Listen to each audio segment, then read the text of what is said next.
मुद्दे पर लड़ रही है। खबर भिंड से है, जहां पर नई गढ़ी पोलिंग बूथ के बाहर फायरिंग हो गई। मतदाताओं में दहशत है। पुलिस मौके पर रवाना हुई है। वार्ड नंबर 6 के प्रत्याशी को नजरबंद कर दिया गया है। पुलिस ने सर्किट हाउस में प्रत्याशी को नजरबंद किया है। वार्ड नंबर 6 के प्रत्याशी को नजरबंद किया गया। अधिक जानकारी के लिए बातचीत करेंगे, संवाददाता अनिल जुड़े हैं फोन पर। अनिल, अब तो ऐसा हो गया है कि ग्वालियर चंबल अंचल में चुनाव हो और ऐसी घटना ना हो तो चुनाव पूरे ही नहीं होते। बिल्कुल समझ मैं बता दूं कि ये सुबह से ही देखना 7 बजे पंचायत चुनाव शुरू हुआ है। पंचायत चुनाव को शांतिपूर्वक देखते हुए फिर पुलिस के द्वारा सर्किट हाउस पर पूर्व विधायक नरेंद्र सिंह कुशवाहा जी को नजरबंद किया गया है। दूसरे प्रत्याशी राजीव भदौरिया उनको नजरबंद किया गया है और उनकी सुरक्षा में पुलिसकर्मी लगाए गए, जिससे चुनाव शांतिपूर्वक संपन्न हो जाए। अनिल, जो बूथ के बाहर फायरिंग की खबर सामने आई थी, उसको लेकर क्या कुछ अपडेट है? किसने फायरिंग की, क्यों की? तो गढ़ी गांव में जो फायरिंग मतदान केंद्र के बाहर फायरिंग की गई है और तो कुछ देर के 2 प्रत्याशियों के बीच विवाद बताया जा रहा है, जिसी को लेकर फायरिंग हुई, जिसके बाद मतदाता दहशत में आ गए हैं। अब शांतिपूर्ण तरीके से मतदान चालू है।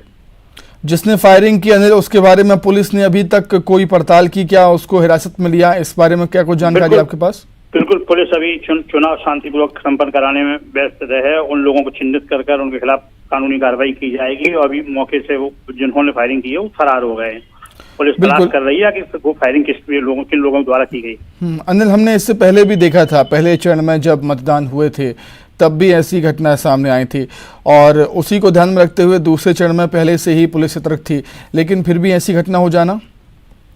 जी बिल्कुल, कहीं ना कहीं इस तरह की घटना होना कई तरह के सवाल खड़े करती है। पुलिस ने पहले प्रथम चरण के चुनाव में जो घटनाएं हुई थी उससे सबक लेते हुए काफी सख्त कार्रवाई की थी। उसके बाद भी फायरिंग हो जाना कहीं ना कहीं थाना क्षेत्र के थाना प्रभारी पर कई सवाल खड़े करती है कि आखिर में फायरिंग की घटना किस तरह से हो गई। बिल्कुल अनिल, जिन लोगों को नजरबंद किया गया उसके पीछे की क्या वजह है?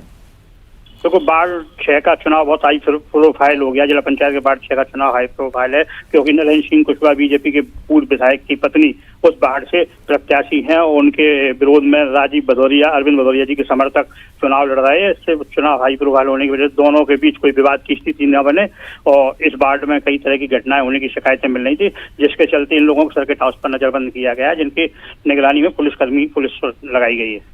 चलिए ठीक है अनिल, बहुत धन्यवाद आपको जुड़ने के लिए, तमाम बातचीत के लिए। तो ये तस्वीरें भी सामने आई हैं।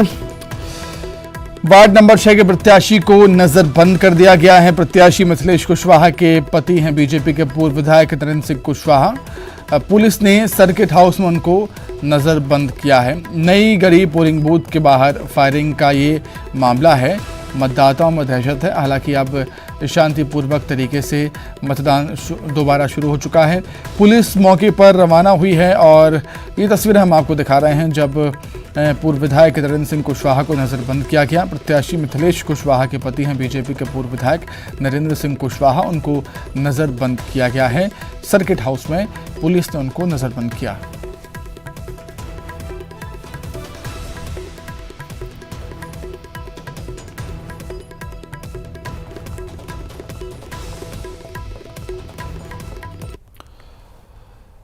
रायपुर से खबर है, जहां 7 जुलाई को भूपेश बघेल कैबिनेट की बैठक होनी है। भूपेश कैबिनेट की बैठक होनी है। 12 बजे से सीएम हाउस में बैठक होगी। बैठक में मानसून सत्र की तैयारियों को लेकर चर्चा होगी और बारिश के हालात, खरीफ फसल की बुआई पर चर्चा होनी है। प्रदेश में खाद की कमी पर मंथन होगा। प्रदेश व्यापी भेंट मुलाकात कार्यक्रम की भी समीक्षा होगी। अनुपूरक बजट के प्रस्ताव पर भी अनुमोदन संभव है।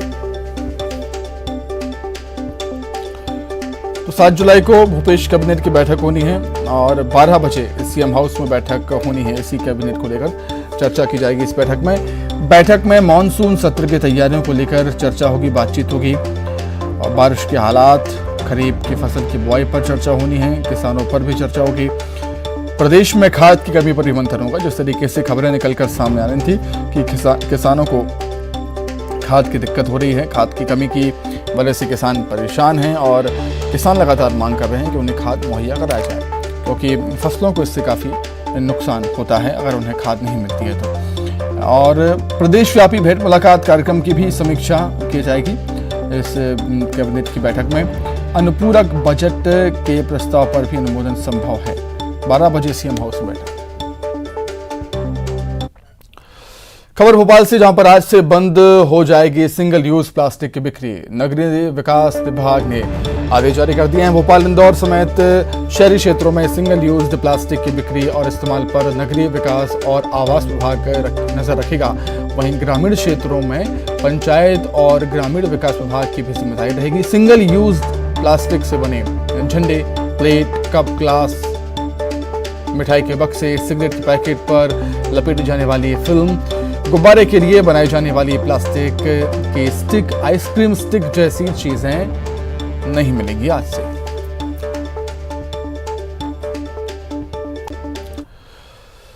भोपाल से खबर, इंडियन आर्मी ने आर्मी की भर्ती की तारीख की घोषणा कर दी है। मध्य प्रदेश में आज से शुरू होगा रजिस्ट्रेशन। मध्य प्रदेश में 1 सितंबर से 27 नवंबर तक भर्ती रैली का आयोजन होगा।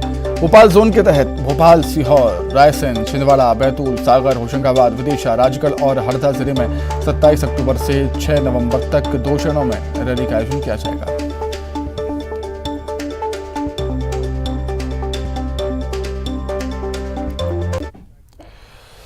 खबर भोपाल से ही, स्कूली बच्चों के बस्तों के वजन की होगी निगरानी। जिला विधिक सेवा प्राधिकरण के पैरालीगल और स्कूल के वॉलंटियर तोलेंगे बच्चों के बस्तों का वजन। बस्ते के बोझ से हो रही है शारीरिक और मानसिक समस्या की स्टडी कर बनाएंगे अपनी रिपोर्ट और जिसे सौंपा जाएगा जिला विधिक सेवा प्राधिकरण को। सुप्रीम कोर्ट के निर्देश के बाद बच्चों के बस्तों का बोझ कम नहीं होने के चलते प्राधिकरण ने फैसला लिया है। सुप्रीम कोर्ट के दिशा निर्देशों पर अमल नहीं करने वाले स्कूलों के खिलाफ कार्रवाई भी हो सकती है।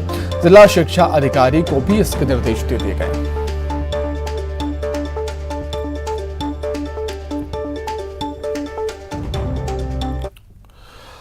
वहीं भोपाल रेलवे स्टेशन पर अब 24 घंटे सातों दिन मिलेगा गर्म खाना। स्टेशन को शामिल किया जा रहा है ईट राइट अभियान में। रेलवे फूड एंड सेफ्टी विभाग करवाएगा एक सर्वे और सर्वे के जरिए यात्रियों से पूछा जाएगा कि वो रेलवे स्टेशन पर 24 घंटे खाना उपलब्ध करवाने के पक्ष में है या नहीं। सर्वे में यात्रियों के पसंद के खाने के बारे में भी जानकारी ली जाएगी। सर्वे के फीडबैक के आधार पर स्टेशन को दिया जाएगा ईट राइट सर्टिफिकेट। वहीं बात करेंगे कोरोना की। कोरोना के संक्रमण ने रफ्तार पकड़ी है। पिछले 24 घंटे में 40 नए मामले सामने आए। 539 सैंपल्स की जांच हुई है। एक्टिव केस की संख्या हुई है 152। 143 संक्रमित तो होम आइसोलेशन में हैं और 9 मरीज अस्पताल में भर्ती हैं। वहीं जुलाई के महीने में जमकर बरसेंगे बदरा। गुरुवार को प्रदेश के 43 जिलों में बारिश दर्ज हुई। नर्मदापुरम में 111 mm बारिश हुई दर्ज और रतलाम में 68 mm, गुना में 55 mm बारिश दर्ज हुई है। मंडला, खंडवा, सिवनी, बैतूल, उमरिया, इंदौर, रीवा, खरगोन सभी जिलों में अच्छी बारिश दर्ज हुई। तो इसी के साथ ही फिलहाल इस बुलेटिन में इतना ही। खबरें लगातार जारी। नमस्कार।